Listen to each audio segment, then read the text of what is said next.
Hey there, and welcome to Another World Audiobooks, bringing you here the second part of Crystal Horizon by Doug J. Cooper. Really enjoyed this story, really enjoyed narrating it. So much fun to explore different genres and different character voices and attitudes and all that sort of thing. I had a blast with this, so hope you enjoyed it. If you didn't catch the first part of this story, you can go back. That published yesterday, so go ahead and check that out in your podcast player. You'll be able to download the first part and then come back and listen to the second part. Make sure that if you enjoyed this, you go check out Doug Cooper's other work. He has a bunch of books out that I would just love it if you went over there and just showed him some support as an indie author, just as a fellow creator putting stuff out into the world. It's great to hear from other people to let you know that you're on the right track. So go ahead and check him out on Twitter. The links are down below, or you can go to crystalseries.com and check out all of his work there. If you guys are enjoying these bonus episodes, please let me know. I'd love to hear from you. If you have any suggestions or indie authors, or maybe you are an indie author and you'd like to hear your work read on this podcast, I would love to talk to you. So please get in touch with me. All the links are down below. So now, without further ado, I give you part 2 of Crystal Horizon. Over the next weeks, Sid found himself paired with Cheryl on a regular basis. Sometimes it was just the two of them, and other times they were part of a larger team. In a relentless progression of missions, they were challenged with hypothetical situations that tested their leadership, team building, and strategic skills. They also confronted heart-stopping physical obstacles, like scaling the face of a cliff on a rainy day and traversing a dense forest on a moonless night. They proved to be a great team, and they or their group usually prevailed in those scenarios structured to have winners and losers. Observers saw Sid as a fierce competitor who carried the day, but in his head, he attributed a significant portion of their success to Cheryl. As they grew closer, she revealed an irreverent streak that he thoroughly enjoyed. His first exposure was when she mocked a way too serious instructor behind his back. They laughed out loud in the middle of what was supposed to be an important exercise. The instructor rewarded their antic with a scathing glare, and this served to deepen their bond and feed their shared delight. At week 6, she suggested they sneak down to the lake after lights out to stargaze. Lying side by side on the dock, they hung their feet into the water, took turns making up silly names for constellations, and talked about everything and nothing. She pointed up at somewhere he couldn't see. Before camp, I was first lieutenant on the fleet ship Prospect. We spent 3 months shadowing the Cardassian orbit. Prospect is now being provisioned for a trip to Mars colony. Do you wish you were with him? Definitely. She responded without hesitation. Then, her face creased into an impish grin. But on the upside, I got to meet a guy whose gut tells the future. Sid didn't understand why she'd responded well to his advances. He didn't care. He was happy. It was the last week of camp, and Sid, alone in the cabin, sat on his bunk. He heard a single knock on the door, and before he could respond, a tall, solid-framed man entered. From his rugged appearance, Sid judged him to be a battle-hardened soldier in his mid-30s. "May I help you?" said Sid, a statement, not a question. He'd never seen the man before, and this was no social visit. "I'm Captain Sparrow," the man replied. "Call me Jack. May I sit?" Sid thought briefly about the protocol of standing and saluting, but Jack was dressed in his civvies, so he thrust his chin at the back of an empty chair. Turning the chair, Jack looked around the cabin as he lowered himself into the seat. Shifting his gaze to Sid, he said, "I'm from a covert unit of the DSA, the Defense Specialist Agency. I'd like to chat with you about who we are and what we do." "You have my attention," Sid thought, though he remained silent. "The DSA supports the needs of the Secretary of Defense. Our job is to be out in front for him, probing high-risk situations, gathering information, and delivering outcomes on his behalf. We're not fighters, unless we have to be. In the perfect mission, we infiltrate, do our job, and then we're gone. If we do it right, no one knows we were there. Hell, we don't want anyone to know we exist. But sometimes we end up fighting. When we do, we fight hard, and we fight to win. Think super spy, Sid. Only with broader skills, better toys, and fewer rules." He stopped talking and studied Sid, who maintained a poker face and remained silent. A moment later, Jack continued. "You've been through basic officer school and special ops training, and you've displayed characteristics at each stage that we find appealing. You don't know it, but you're here at camp for a final review. While the best outcome wouldn't have included dalliance with Cheryl Wallace, your term here has been rated a success by those who matter." Sid felt the hair on the back of his neck bristle at the mention of Cheryl, and he worked to maintain a passive demeanor. As if sensing Sid's displeasure, Jack sat back in his chair, creating more distance between them. "I know my comment about the lieutenant touched a sensitive spot. Your calm response right now is a trait I value." So you sent that to test me? No, said Jack, shaking his head. In this situation, she's relevant. Sid's instinct told him where this was heading, but he needed to hear it. Help me understand. If you accept our offer, you leave here tomorrow morning. You can't tell anyone where you're going. You can't even mention that you're leaving. Not to anyone, Sid, ever. That's why she's relevant. Sid contemplated the word offer and all it implied. He pretended to study a scar on his wrist as he let the silence grow. Then he lifted his head and met Jack's gaze. What exactly is this offer? Spell it out for me. We want you to become a covert warrior for the DSA, defense specialists, or the vanguard of clandestine intelligence and protection for the Union. Join us, and you'll be involved in missions that can save millions of lives. Literally. I can't make you appreciate who we are and what we do using words. You have to live it to understand. But let me paint some big pictures for you. There are countries that have chosen not to join the Union.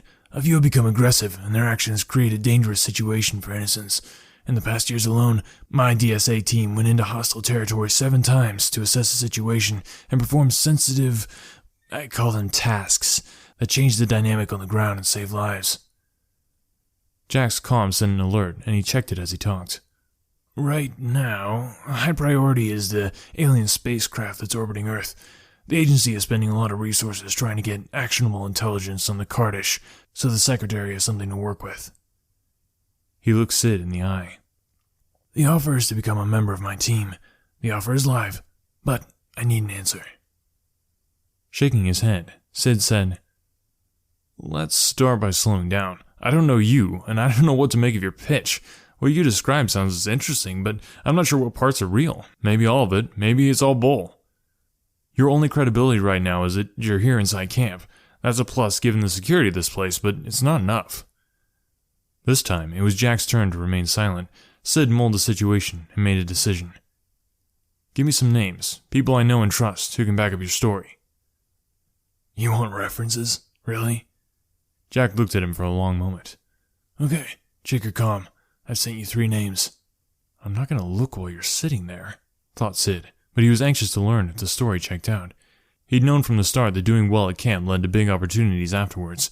In fact, that had been an important factor when he decided to attend. But he hadn't expected to hear about his options at an impromptu meeting at his bunk. And beyond that, Jack was right. Cheryl fulfilled him in many ways he never thought possible. I'm crazy about her. That complicated matters, and he needed to think things through. And I'll take 2 nights to sleep on it. I'm not going to make the decision right now. I'll check your reference list. If it flies, and if I'm inclined, I'll meet you here at 1100 hours 2 days from now. Let me know if your answer is no. Otherwise, I'll meet you in 2 days in the infirmary at 1700 sharp. That building has its own exit road. Jack got up and moved to the door. Hey, Sid called. Is it worth leaving everything behind? Did you ever look back? Jack didn't turn around. You're a sophisticated warrior who craves adventure. It's a dream come true. Sid played with those words as Jack exited the cabin. The moment the door closed, Sid checked his comm and considered the 3 names Jack had sent. 2 of them were captains who had mentored him from his earliest days. He'd known them for years and trusted them. The 3rd name was an admiral he'd interacted with for a short period about a year earlier. He appreciated that Jack put a heavy hitter on the list, but he doubted he'd learn anything useful from that guy. Sid already understood that Jack had serious connections and that this was an inside operation. What he wanted to know was if Jack's words matched reality. He called Captain Paul Stanley, his first choice on the list, and was pleased when the officer answered. Hey, Captain, said Sid. It's good to see you. How are you doing? Hey, Sid, Paul said. It's been a while. You're looking fit. I hear you've been made an offer you shouldn't refuse. Sid studied Paul's face. They'd been through a lot together, and Sid felt confident he could read the man. What can you tell me, sir? Honestly, I don't know much, Paul said, shaking his head. Whatever you got going is connected. 2 admirals and a government goon are telling me to tell you that it's the right choice. I haven't a clue what it is, so I can't provide you guidance. I can just confirm that they want me to use my good name to tell you that it's real. I've seen a lot of stuff over the years, big guy, but this is weird. Are you in some kind of trouble? Seeking to keep the conversation on track, Sid pressed him. Would you mind telling me who the admirals are? I'll tell you that one is O'Hara, the other one is at Central Command, and I'll only say that I know him and believe he's being straight. I don't know the goon, except to say he has a clearance level higher than mine." "Why would they go to all this effort for me?" asked Sid with a sincere innocence. "Part of me feels like I'm being played here." Paul laughed. "You got talents, bud, so it makes sense to me. If they've offered you something and it sounds like a fit, take it. When they go to this much trouble to recruit you, they'll treat you well going forward." They chatted for a few more minutes, then Sid thanked him and signed off. He called the other captain on the list, and the conversation was similarly supportive. His mentor reinforced that the Union was going to great lengths to have Sid feel good about the situation. He too admitted he didn't know any details about what the situation was. Sid climbed into bed that night, thinking that as technology evolves, it becomes even harder to pin down truth. He could come up with a dozen ways an organization might orchestrate a group of people into reinforcing a thought or idea without them even knowing they were being manipulated.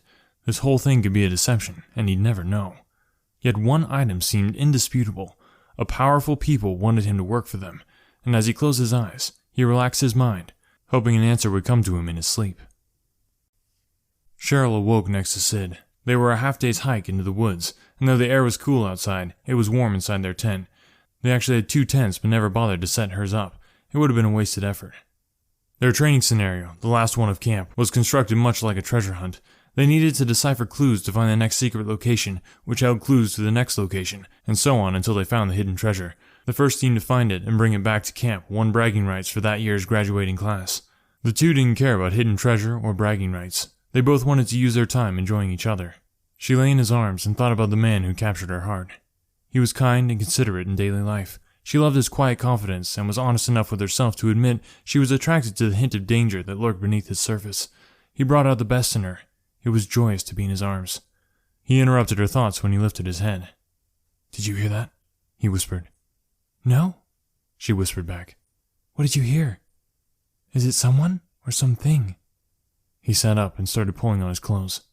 "Let me go look." Cheryl dressed as well. "I'm not sure which would be worse, finding a bear or Captain Dooley outside."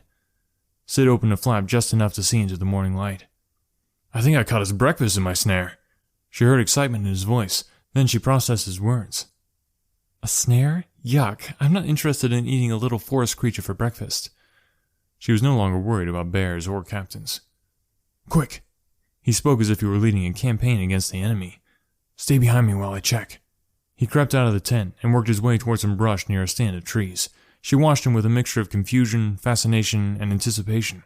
This wasn't part of the treasure hunt exercise, and it wasn't his characteristic behavior. "Enjoy his delusion," she thought, entertained by the silly performance. He crawled over the ground, staying hidden behind rocks and shrubs as he moved closer to the brush and his snare. Cheryl stayed on her feet and followed him from a distance. When he was within reach of the trap, he turned and mouthed, "We got something big." She tensed in excitement. He cautioned her with a hand signal, then reached forward and pulled back the brush. "Breakfast is served, my lady," he said, lifting a restaurant pouch out for her to see. "What the hell?" She moved next to him. "Is that from Smitty's?" Smitty's was a small restaurant about 3 miles due west. They'd eaten there a few times over the months and loved their breakfasts. Opening the pouch, he reached inside and lifted out 2 coffees. Wrapping both hands around the cup, she inhaled the aromatic steam and took a sip. Back in the tent, they feasted on their bounty. "Eggs, muffins, fresh fruit? I'm in heaven." Smiling like a child on her birthday, she sampled everything. He fed her a bit of waffle, and when syrup dripped onto her chin, she chased it with her tongue. She saw he was fascinated by her attempt at the impossible chin lick maneuver, and then, unashamed, laughed out loud and tried again. As they ate, Sid confessed that he'd walked to the restaurant and back in the early hours of the morning. "It was my pleasure, Cheryl." He was acting way out of character, but she thought it was cute. They both knew that graduation was coming. She accepted that they would be headed in different directions. Modern transportation and communication services made long-distance relationships easier, but it remained a challenge. She appreciated that he was making their last days special. They feasted, cleaned, and packed, then walked along a trail up to a ridge crest. With an open view of the valley, they could see a portion of the camp's lake in the distance. Sitting on an angled rock, Cheryl lifted her face and savored the warmth of the sun. "Can you see them?" asked Sid, pointing into the valley. She squinted in the direction he indicated and saw Sophie and Alstein, 2 of their classmates, walking in the distance. "They'll be following that trail across the valley floor." He moved his arm as he traced the path with his finger. Then he turned to her. "Cheryl, I've been ordered to return to camp. We've been instructed to meet up with those 2. You'll finish this round with them." She looked at him and frowned. That's the second time he's called me Cheryl. When they were alone, he always called her something silly like Angel or Sweet Bun. It wasn't that she preferred the pet names, but she understood that everything was good between them when he used one. Her other concern was that he'd been sent a change of plans while she hadn't. She checked her comm and found the feed confirming his story. It should have prompted me about such an important message. The morning's events were all off, wrong enough that her training kicked in. As she followed him down the trail, she reviewed everything they'd done together over the past week, searching for clues. The tension grew as his silence lengthened. It took a couple of hours to catch up with Sophie and Alstein. When their classmates came into view on the footpath, Cheryl squared up and confronted him. "What's going on, Sid?" He stepped to her, caressed her cheeks, and kissed her, holding it for a long moment. He squeezed her hand as he stepped back, and then turned and walked ahead on the trail, his pace quickening with each step. He nodded to Sophie and Alstein as he strode past them, and then the trail curved into the forest. Following him with her eyes, she brought her fingers up and traced her lips where he kissed her. She stood unmoving until he vanished from sight. Her mind swirled in turmoil as she struggled to understand. When Cheryl got back to her cabin that night, dread filled her heart. She looked for him in his bunk and then checked his usual haunts. She tried calling him, but her comm told her there was no such person. She asked their friends if they knew his whereabouts, and then she asked everyone she saw. She didn't sleep that night. She just stared into the darkness. The next morning, she asked to see Captain Dooley. Following an aide into his office, she stood in front of his desk and, breaking protocol, asked him what he knew. Looking at the work on his desk, Dooley compounded her anguish with a cryptic remark. "We've spent 8 months training you to keep your eyes facing the future, Lieutenant. We don't dwell on history here." He lifted his head and said gently, "Dismissed." She nodded and made a hasty exit.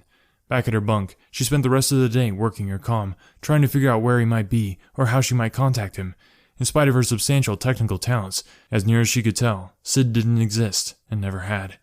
Confused and devastated, she curled up on her bunk and cycled through feelings of grief, anger, denial, and betrayal. Staring into the dark again that night, she started to cry. A few hours before dawn, completely exhausted, sleep came to erase her pain. She attended the graduation ceremony that afternoon. Dressed in formal whites, she assembled with the class. Cheers and friendly jeers rang out when the winning Hidden Treasure team revealed their loot. Cheryl didn't notice who had won or what the treasure was. As was tradition, the ceremony ended with a roll call of next appointments for each of the graduates. Announced one by one, the class clapped and hooted in support of their colleagues. It was a heady day for the group. "Lieutenant Cheryl Wallace is now Commander Wallace," announced Dooley. "She's the first new officer on Fleet Ship Pinnacle. Congratulations, Commander Wallace." She walked to the front, saluted, shook the captain's hand, then faced the class and accepted their accolades. As she waved to the group, she saw an empty chair where Sid should have been. It was a fitting metaphor for the void in her heart.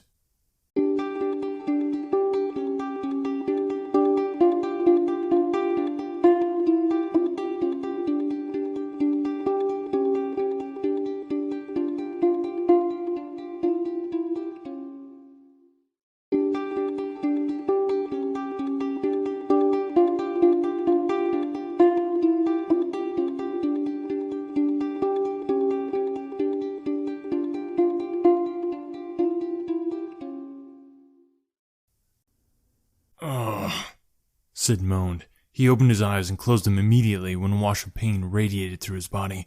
A welt on the back of his head throbbed in rhythm with his heartbeat. He reached back to explore the wound, or tried to. His arms wouldn't move. He opened his eyes for a second time and peered into the darkness. Wiggling both hands and probing with his fingers, he determined that his wrists were bound to the armrests of the chair. Lifting and twisting his feet, he confirmed his ankles were fastened to his legs. As his eyes focused, he detected a faint slit of light a few paces in front of him. "That's a door." The closeness of the ambient noise in the space helped him complete the picture. "I'm tied to a chair, and I'm in a closet." With these cues, memories flooded back. He was on a small island in the Pacific Ocean, a rogue plot of land set closer to the Philippines when traveling from Hawaii. The island had switched owners at least 4 times in the past decade, and the different landlords all had 2 things in common. They were controlled by criminal syndicates hostile to the Union of Nations, and they used the prime location as a worldwide clearinghouse for arms trafficking. This was his 4th field assignment for the Defense Specialist Agency. DSA intel had learned that the syndicate boss was on a rare visit to the island. Sid and his team, briefed and deployed with just 2 hours' notice, were to persuade him to close shop and leave peacefully, or to be escorted off the island, feet first if necessary. The mission was not going well. The The crime boss had his own idea about how events should unfold, and, not surprisingly, they were quite different from those of the Union of Nations. The squad of soldiers he had with him supported his differing views. The boss was staying at a walled-in estate on the island, and his soldiers jumped Sid as he was breaking into the main villa. Sid's struggle ended when one of the thugs cracked him on the back of his skull. He had no sense of the time that had passed since that blow. From his thirst, he judged it to be several hours. His thoughts turned to his two partners. Jack was team lead, and Hefe, who had just joined the DSA, was getting his feet wet on what should have been an easy in and out. Sid's duty at this moment was to escape, rejoin the team, and complete the mission. He struggled for almost an hour trying to free himself, and, sore and discouraged, stopped to rest. His mind drifting, he flashed a half-smile when he recalled the teasing Jack had given him on the hike up to the lighthouse. Members of the DSA forward teams all adopted colorful pseudonyms. It was a tradition in the unit. Jack Sparrow, the same battle-hardened soldier who had visited Sid at the camp a few months ago earlier, was Win Riley in his civilian life. And Jefe Diablo, Chief Devil, had announced his name in a drunken ceremony just last week. Sid had yet to choose a name, and Jack was threatening to assign him Wimpy if he didn't pick one soon. I don't think so, Sid thought, resuming his efforts to break free. He halted his struggle moments later when an oomph, followed by a muffled thud, drifted through the wall. Heavy thumps on the closet door itself spurred Sid to act. He began rocking his chair back and forth, straining to gain enough momentum to rise up to a crouch, the chair riding his back like a tortoiseshell. He hadn't thought through what he'd do if he got that far, and it didn't matter. The door burst open and a man lunged through. Plowing his shoulder into Sid's chest, he drove Sid and the chair against the back wall of the closet. Sid tried valiantly to headbutt his assailant during the short ride. "It's me," hissed the man. "Jack!" Anxious to be free, Sid spoke with urgency. "I'm tied to this chair." Jack untangled himself and released Sid's wrist. He leaned out the door and scanned the room while Sid freed his own ankles. "There are 4 or 5 bad guys out on the villa grounds," said Jack. "There were 3 here inside." Sid noted Jack's use of the past tense. He rose to his feet and, feeling dizzy, braced himself against the wall. "Where's Hefe?" "I'm guessing he's locked in a different closet." Jeff looked Sid up and down, then handed him water. "How are you doing?" "Ready to go," he said between gulps, refusing to acknowledge he felt battered and weak. "Good," said Jack. "You lead them east toward the coast. I'll go free Hefe, and we'll head south. Extraction at the lighthouse in 4 hours. He shrugged. "We'll have to deal with this jerk another day." Jack's words gave Sid a fresh surge of energy. "Come on, Jack. We got this guy. Let's not go back empty-handed." Jack looked at him with a fixed expression that conveyed his authority. "I've called it. We're out in 4. He picked his way across the room and glanced into the hall. "We have any weapons?" "Whatever you can find." Jack whispered over his shoulder. Sid looked at his bare feet. Or shoes? Jack stepped into the hallway without responding and disappeared from sight. Contemplating the dead soldier on the carpet, Sid plopped to the floor, pulled off the man's boots, and squeezed his feet into them. He stripped the soldier of his military-style shirt and pulled that on as well. Searching for a weapon, he checked the floor around the body and then patted the man's pockets. He stood and turned in a circle, scanning the furniture for signs of a wayward firearm. Jack must have it, he concluded, and he made for the door. Hurrying down the stairway, he peered through the front windows for signs of the soldiers Jack had mentioned. He didn't see any activity, and long shadows and glistening dew on the plants and statues told him it was dawn. He hustled to a back door, and, hugging the outside of the building, ran to a group of tall bushes at the eastern corner of the villa. Standing in the shrubbery, he surveyed the grounds. On the far side of the property, a trail wound up a rise and vanished into craggy hills. He had a vague memory of a path that led up to a plateau, ran across a clearing, and ended with a perilous drop to the ocean. I should pay more attention during mission briefings. He did know that the southern half of the island was covered in forest so lush it bordered on jungle. The northern half was a stark moonscape of volcanic rock. The estate, positioned at the cusp of these geographic extremes, enjoyed striking vistas formed by the contrast of landscapes. A well-tended shed stood halfway to the trailhead, and, running from bush to fence to tree, he reached it without incident. Lights came on as he slipped inside, drawing his attention to an intricate copper contraption sitting in the back of what proved to be a handsome single-room cabin. A wall of built-in shelves to his left held elegant bottles filled with a clear, green-tinted liquid. Sid picked up a bottle and, holding it up to the light, admired the luminous potion. He opened the bottle and sniffed, and yanked his head away from the intoxicating vapors invading his nose. This is an upscale hobby rig to make liquor, he thought as he reassessed the space. The room had a kitchenette along the wall opposite the bottles, and a gas stove stood between the sink and refrigerator. Firing up a burner on the stove, he let the flame dance as he bent over the sink and drank straight from the tap. He walked to the door peeked out to confirm he was still alone, and then, grabbing bottles two at a time, he broke them on the floor.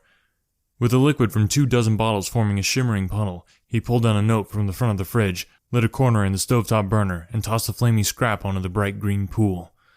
Feeding off the alcohol, the flame whooshed across the puddle. Sid propped open the cabin door to ensure there'd be plenty of oxygen to feed the growing blaze, and then started his dash to the trailhead. It took about a minute for him to reach the edge of the estate grounds. Stopping just before the spot where the path ducked behind a ridge, he looked back and admired his handiwork. The conflagration served its purpose. 4 soldiers appeared from the front of the house, moving at a dead run to the cabin. Gathering a safe distance from the fire, they began to argue. One stepped back from the group and scanned the landscape. Sid waved. The soldier pointed and shouted. With his attention focused on the 4 soldiers, Sid didn't notice a 5th man off to his right. The thug fired an energy bolt that missed Sid, but left an impressive impact crater near his shoulder. Diving to the ground, Sid crawled behind the ridge. Rising, he dashed up the trail, leading the soldiers eastward as instructed. With the guards chasing him, Jack was free to search for Hefe and escape to the lighthouse. The trail twisted and turned as it climbed through a maze of natural and volcanic rock, providing him cover, but also making it difficult for him to track his pursuers. He raced along the trail for about 30 minutes, determined to expand his lead on the soldiers. Reaching a spot with a view of the terrain below, he traced the winding path with his eyes. He repeated his methodical sweep until he saw 2 heads bobbing along the trail. 2 more ran a bit behind the leaders. A straggler, huffing and puffing his way through the rock maze, brought up the rear. 6 minutes, he thought, guessing at his lead. He denied his exhaustion and resumed his run, maintaining an aggressive pace until the trail showed signs of leveling. Jogging along a flat stretch, he glimpsed a natural structure that caused him to look up. Tucked back in a side crevice stood 2 opposing rock faces, smooth and straight, that rose together to about 4 times his height. A ledge outcropping, positioned at the top of the columns, promised an unobstructed view down to the estate and the land around it. He moved into the gap behind the rock columns and, stretching his arms, pushed a hand against each vertical face. Lifting himself off the ground, he spread his legs and braced each foot. Alternating between his arms and legs, he crab-walked up the gap. At the top of the formation, he leapt onto the flat outcropping and crawled to the edge. Nice, he thought, looking out across the geological wonderland that spilled into an endless blue-green ocean. Then he put his thumb and index finger into his mouth. His whistle projected like a piercing bark down the hill. He held his breath, his nerves on edge. A deep, mournful call rose from below. Putting a hand behind each ear, he squared his head to the tropical expanse south of the villa. The sound came again. He pumped his fist in celebration. Yes! 2 hoots. 2 on the move. Jack and Hefe were clear and on their way to the lighthouse. No longer needed as a diversion, Sid began planning his own escape. The ledge anchored back to the hillside he'd been climbing, and he moved that direction to rejoin the trail. Squeezing around a rock outcropping, he froze in place, the back of his neck prickling. He stood on the edge of a grassy plot the size of a large room. The space, cozy and hidden, was edged with hanging vines and flowering plants. The tidy botanical presentation left no doubt that this patch received regular attention. But that wasn't what gave him pause. It was the tent, ominous in its silent presence, sitting at the back of the parcel. Padding across the grass, he stood at the side of the tent and listened. Hearing nothing, he snuck a quick peek through a gap in the front flap. Empty. He opened the tent, rifled the bedding, and found a bag of dark bread and a pouch of water. Absent was his top priority: weapons. He stuffed a piece of bread into his mouth and followed it with water. His eyes drifted downward as he chewed, and he froze for the second time in as many minutes. The tent was a Belov 5000, 2-person, green camo, set in a west to east orientation, with ground anchors at the front corners, but none in the rear. Cheryl. The scene evoked memories of their last night at camp, and Sid chose to let the deja vu stir a sadness in his heart. The day after Jack had visited him at camp, Sid's intuition had suggested that he could have had the best of both worlds. He could join the DSA and experience the crazy life of a covert agent, and somehow it would all work out with Cheryl. But standing on this lawless speck of rock, being chased by 5 armed soldiers, and having just botched an important assignment, he couldn't imagine a sequence of events that might make this fantasy come true. He kicked the ground in frustration, then lifted his head and hustled toward a footpath along the hillside. 7 minutes, he thought, guessing at his lead on the soldiers. A wooden staff leaned against a rock near the footpath. Snatching it up as he dashed past, he swung it back and forth to gauge his balance. 5 thugs with weapons against me and my stick. He had no doubt he'd win the contest. The footpath led to the main trail, and he turned away from the soldiers. Drawing on the energy he gained from the bread and water, he set an aggressive pace. The trail forked ahead, with one path continuing up to the plateau, and the other zigzagging on a second route down to the forest. A shadowy flicker caused him to look up. The massive Cardish vessel moved above in its silent orbit around Earth. I haven't forgotten about you. Having confirmed the flicker as an ordinary event, Sid refocused his attention on his escape. At the split in the trail, he took the path downward, tossing the staff over the side at the first curve. We're not fighters unless we have to be, he called to the weapon as it bounced and tumbled out of sight. The trail flattened for a stretch, providing him a glimpse of where the path met the forest below. Smiling, he pumped his arms and lengthened his stride. I'll bet I can beat Jack and Hefe to the lighthouse. Thanks for listening. For info, updates, and purchase links, please visit www.crystalseries.com. This has been Crystal Horizon by Doug J. Cooper, narrated by Brady Smith. This has been a production of Another World Audiobooks. Copyright 2019. Text copyright 2015 by Doug J. Cooper. All rights reserved. For more awesome audiobooks from Another World Audiobooks, just go to anotherworldaudiobooks.wordpress.com or check out our podcast at anchor.fm/anotherworldaudiobooks. Crystal Deception. 5 years from now, Jessica Juice Talent, a leading crystal scientist, creates Chris, the world's first self-aware artificial intelligence. With the intellect of 1,000 humans, Chris holds great promise for humanity. Yet Juice employs extraordinary security precautions when working with him because she knows that once free, Chris is too powerful to control. Only days old, Chris learns he is in danger. The Cardish plan to kidnap him. The evidence suggests that the aliens will snatch Chris as he is being moved aboard the Alliance, a fleet military space cruiser under the command of Captain Cheryl Wallace. Alarmed and out of her depth, Juice carries the unsettling news to the authorities. The case finds its way to the Defense Specialist Agency, and the DSA assigns Sid to take the lead. Sid decides that Earth's greatest weapon is the very AI crystal the aliens seek to possess. But what happens when an irresistible force meets an immovable object? And what is humanity's role if an interstellar battle among titans starts to rage? Crystal Deception is a full-length, heart-stopping adventure filled with aliens, spies, artificial intelligence, romance, and space battles. Take a ride and enjoy the thrills as Earth's heroes confront insurmountable odds in their fight to save the world.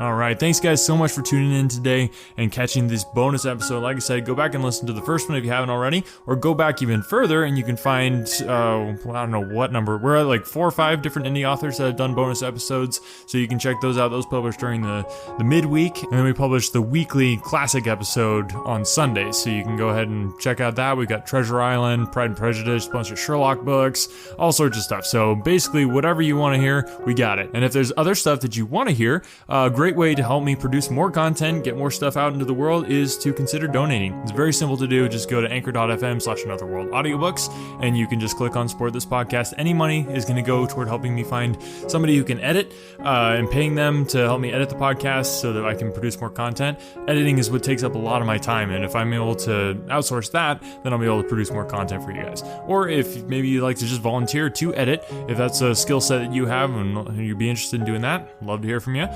But like I always say, if you can't do that, just tell somebody about the podcast. Spreading the word. You guys, just word of mouth is the best way to get more listeners and help me be able to produce more content. So thanks again to Doug for allowing me to read this to you guys. I really hope you enjoyed it. Hope you enjoyed this new microphone. I cannot wait to do some more books. I'm thinking of redoing Pride and Prejudice and re-releasing that, because when I started with that, my mic was not what it should be. But, you know, you gotta start somewhere. So now that I have this new mic, this new setup, I'd love to do that one again. If you have any other suggestions as far as books that you'd like to hear, again, would love to hear from you. Just get in touch with me. All the contact information is down below in the show notes. I look forward to hearing from you. Thanks, guys, and have a great rest of the week. We'll talk to you on Sunday with another exciting chapter from Treasure Island, so stay tuned for that.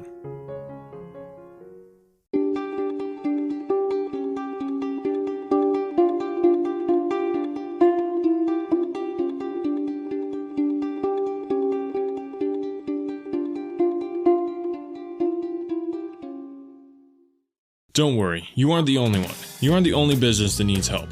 You aren't the only person that has a hard time finding the right help at the right price. This is where Business Bloodline becomes your bloodline to temporary and permanent staffing. Business Bloodline specializes in hiring internet workers to creatively solve problems for your business.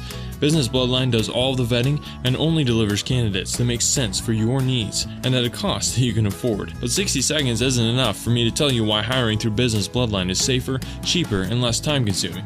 We would rather show you. To get more information or a business consultation, visit businessbloodline.com. If the job can be done on a computer, Business Bloodline can find a match. Visit businessbloodline.com and tell them that you heard about it on Another World Audiobooks to get 10% off your first hire. Remember to mention that you heard about it on Another World Audiobooks to get that 10% off. businessbloodline.com.